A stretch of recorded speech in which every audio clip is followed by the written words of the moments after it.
1887 തെക്കേ ഇറ്റലിയിലെ ഒരു സാധാരണ കുടുംബത്തിലാണ് പാദ്രെ പിയോ ജനിച്ചത്. അമ്മയ്ക്ക് വിശുദ്ധ ഫ്രാൻസിസ് അസീസിയോട് വലിയ ഇഷ്ടമായിരുന്നു. അതുകൊണ്ട് തന്നെ പാദ്രെ പിയോയെ കുഞ്ഞുനാളിൽ ഫ്രാൻസിസ്കോ എന്നാണ് വിളിച്ചിരുന്നത്. കപ്പുച്ചിൻ സഭയിലെ വിശുദ്ധ കമിലോയെ ഒരിക്കൽ നേരിട്ട് കാണുവാനിടയായി. കമിലോയുടെ ജീവിത ശൈലി പാദ്രെ പിയോയെ ഒത്തിരി ആകർഷിക്കുകയും അങ്ങനെ ഈ കമിലോയെ ഒരു റോൾ മോഡലായി തിരഞ്ഞെടുത്തു. കുഞ്ഞുനാൾ മുതൽ തന്നെ ഒത്തിരി പ്രാർത്ഥിക്കുകയും പരിഹാര പ്രവൃത്തികൾ ചെയ്യുകയും ചെയ്യുന്ന ഒരാളായിരുന്നു ഈ പാദ്രെ പിയോ.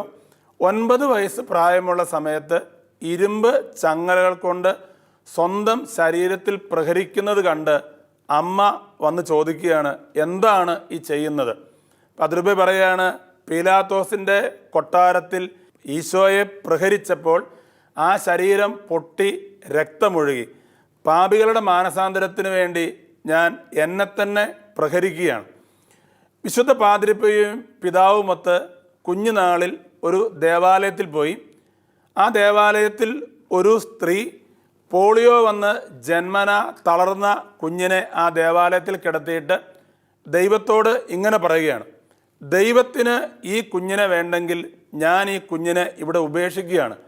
ഇത് കേട്ട പാദ്രെ പിയോ ദേവാലയത്തിൽ കയറി ആ കുഞ്ഞിന് വേണ്ടി കണ്ണുനീരോടെ പ്രാർത്ഥിച്ചു. പെട്ടെന്ന് ആ കുട്ടി സൗഖ്യപ്പെടുകയാണ്. നിഷ്കളങ്കരായ കുട്ടികളുടെ മധ്യസ്ഥ പ്രാർത്ഥനയുടെ ശക്തിയാണ് ഈ സംഭവം നമ്മളെ അറിയിക്കുന്നത്. പാദ്രെ പിയോയുടെ പ്രാർത്ഥനാ ജീവിതത്തെ ഓർമ്മപ്പെടുത്തുന്ന ഒരു സംഭവം ഇങ്ങനെയായിരുന്നു. പാദ്രെ പിയോയുടെ ഗുരുനാഥൻ പാദ്രെ പിയോയുടെ പിതാവിനോട് പറയുകയാണ്, ഈ കുട്ടി പഠിച്ച് ഒരു വലിയവനാകുമെന്ന് ഒരിക്കലും ഓർക്കണ്ട, എപ്പോഴും പ്രാർത്ഥിക്കാനാണ് ഇഷ്ടം, പിന്നെ എങ്ങനെയാണ് പഠിക്കുന്നത്. 1903 അദ്ദേഹം കപ്പുച്ചിൻ സഭയിൽ ചേർന്നു. അദ്ദേഹം അധികാരികളോട് ഇങ്ങനെ പറഞ്ഞു, എന്നെ വിനോദത്തിൽ നിന്നും വിശ്രമത്തിൽ നിന്നും കഴിയുമെങ്കിൽ ഭക്ഷണത്തിൽ നിന്നും ഒഴിവാക്കി മുഴുവൻ സമയവും പ്രാർത്ഥനയിലായിരിക്കാൻ എന്നെ അനുവദിക്കണമേ. 1910 അദ്ദേഹം ഒരു പുരോഹിതനായിട്ട് അഭിഷിക്തനായി. പിന്നീട് സാത്താൻ്റെ അനേകം പരീക്ഷണങ്ങൾക്ക് ഈ പാദ്രെ പിയോ വിധേയനാകുകയാണ്. ഒരിക്കൽ പാതിരാത്രിയിൽ പാദ്രെ പിയോയുടെ മുറിയുടെ വാതിൽക്കൽ ആരോ മുട്ടുന്നത് കേട്ട് പാദ്രെ പിയോ കതക് തുറന്ന് നോക്കുമ്പോൾ തൻ്റെ കുമ്പസാരക്കാരൻ അച്ഛനാണ്. കുമ്പസാരക്കാരൻ അച്ഛൻ പാദ്രെ പിയോയോട് പറയുകയാണ്, ദൈവമാണ് എന്നെ ഇങ്ങോട്ട് അയച്ചത്. നിന്റെ പ്രായശ്ചിത്ത പ്രവൃത്തികളിൽ ഒന്നും ദൈവം സംപ്രീതനല്ല, ഇതൊന്നും ദൈവം ആഗ്രഹിക്കുന്നില്ല. പെട്ടെന്ന് പാദ്രെ പിയോ പറയാണ്, ഞാനിത് വിശ്വസിക്കണമെങ്കിൽ എനിക്ക് എന്തെങ്കിലും ഒരടയാളം കിട്ടണം. യേശുക്രിസ്തുവിൻ്റെ നാമത്തിൽ ഞാൻ അപേക്ഷിക്കുകയാണ്, എനിക്ക് എന്തെങ്കിലും ഒരു അടയാളം തരണം. ഇപ്പം യേശുക്രിസ്തുവിൻ്റെ നാമമെന്ന് കേട്ടപ്പോൾ പെട്ടെന്ന് ഈ അച്ഛൻ ഒരു വികൃത രൂപമായിട്ട് മാറി. അത് അച്ഛനായിരുന്നില്ല, അച്ഛൻ്റെ രൂപത്തിൽ പിശാച് വന്നതാണ്. പിന്നീട് വിശുദ്ധരുടെ രൂപത്തിലും അധികാരികളുടെ രൂപത്തിലും സ്ത്രീകളുടെ രൂപത്തിലും വികൃതമായ ജീവികളുടെ രൂപത്തിലെല്ലാം പിശാച് ഈ പാദ്രെ പിയോയെ പീഡിപ്പിച്ചിട്ടുണ്ട്. ശക്തമായ പ്രായശ്ചിത്ത പ്രവൃത്തികൾ കൊണ്ട് അതിനെല്ലാം ഈ പാദ്രെ പിയോ പരാജയപ്പെടും. വിശുദ്ധ പാദ്രെ പിയോയുടെ ഭക്ഷണം എന്ന് പറയുന്നത് ആ നാട്ടിലെ ഏറ്റവും വില കുറഞ്ഞ പച്ചക്കറിയായിരുന്നു കോളിഫ്ലവർ. കോളിഫ്ലവറും നാരങ്ങാനീരും മാത്രമായിരുന്നു വിശുദ്ധൻ്റെ ഭക്ഷണം. വിശുദ്ധ ഫ്രാൻസിസ് അസീസിക്ക് പഞ്ചക്ഷതമുണ്ടായതിൻ്റെ വാർഷിക ദിനത്തിൽ പാദ്രെ പിയോയ്ക്ക് പഞ്ചക്ഷതമുണ്ടാകുകയും പഞ്ചക്ഷതമുണ്ടായിട്ടുള്ള ആദ്യത്തെ വൈദികനാണ് വിശുദ്ധ പാദ്രെ പിയോ.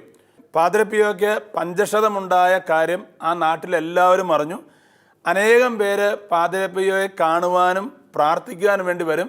ജനത്തിരക്കും ഗതാഗത കുരുക്കും കാരണം പോലീസ് നന്നായി കഷ്ടപ്പെടുകയാണ്. അങ്ങനെ പാദ്രെ പിയോയെ അറസ്റ്റ് ചെയ്യാൻ തീരുമാനിച്ചു. പാദ്രെ പിയോയെ അറസ്റ്റ് ചെയ്യാൻ വേണ്ടി ഒരു പോലീസ് കമ്മീഷണർ വരുമ്പോൾ ജന്മന സംസാരിക്കാത്ത ചെവി കേൾക്കാത്ത ഒരു കുഞ്ഞിനെയും കൊണ്ട് ഒരമ്മ പ്രാർത്ഥിക്കാൻ വന്നിട്ടുണ്ടായിരുന്നു. ആ അമ്മ പറഞ്ഞു, എൻ്റെ കുഞ്ഞ് സംസാരിക്കത്തില്ല, ചെവിയും കേൾക്കത്തില്ല, പാദ്രെ പിയോ പ്രാർത്ഥിച്ചാൽ ഇത് രണ്ടും സംഭവിക്കുമെന്ന് എനിക്ക് ഉറപ്പുണ്ട്. പാദ്രെ പിയോ ആ കുഞ്ഞിനോട് ചോദിച്ചു, എൻ്റെ പേരറിയാവോ? ജീവിതത്തിൽ ഒരിക്കലും സംസാരിക്കാത്ത ചെവി കേൾക്കാത്ത ആ കുഞ്ഞ് പറഞ്ഞു, പാദ്രെ പിയോ അല്ലേ? ഇത് കേട്ട് നിന്ന ആ കമ്മീഷണർക്ക് വലിയ അത്ഭുതമായി. അദ്ദേഹത്തോട് പാദ്രെ പിയോ ചോദിച്ചു, അങ്ങ് എന്തിനാണ് വന്നത്? ഈ കമ്മീഷണർ പറയാണ്, ഞാനൊന്ന് കുമ്പസാരിക്കാൻ വന്നതാണ്. അറസ്റ്റ് ചെയ്യാൻ വന്ന ഈ കമ്മീഷണർ കുമ്പസാരിച്ച് പോയി എന്നാണ് പാതിരി പിയോയുടെ പുസ്തകത്തിൽ പറയുന്നത്. ഒരിക്കൽ ഒരു മനുഷ്യൻ അദ്ദേഹത്തിൻ്റെ മരുമകനെയും കൊണ്ട് പാതിരി പിയോയെ കാണാൻ വേണ്ടി വരുവാണ്. ഈ മരുമകന് കിഡ്നി രോഗം മൂലം കഷ്ടപ്പെടുന്ന ഒരാളായിരുന്നു. അദ്ദേഹം ഒരു നിരീശ്വരവാദിയും ഒരു പത്രപ്രവർത്തകനുമാണ്. പാതിരി പിയോ പറഞ്ഞു, വിശ്വസിക്കുക മാത്രം ചെയ്യുക, ഈ രോഗം സൗഖ്യപ്പെടും. ഒരാഴ്ച കഴിഞ്ഞ് ആ രോഗം സൗഖ്യപ്പെട്ടു. നിരീശ്വരവാദിയായ ആ മനുഷ്യൻ ഒരു വിശ്വാസിയായി തീരുകയും പാതിരി പിയോയുടെ ജീവചരിത്രം എഴുതാൻ തീരുമാനിക്കുകയും ചെയ്തു.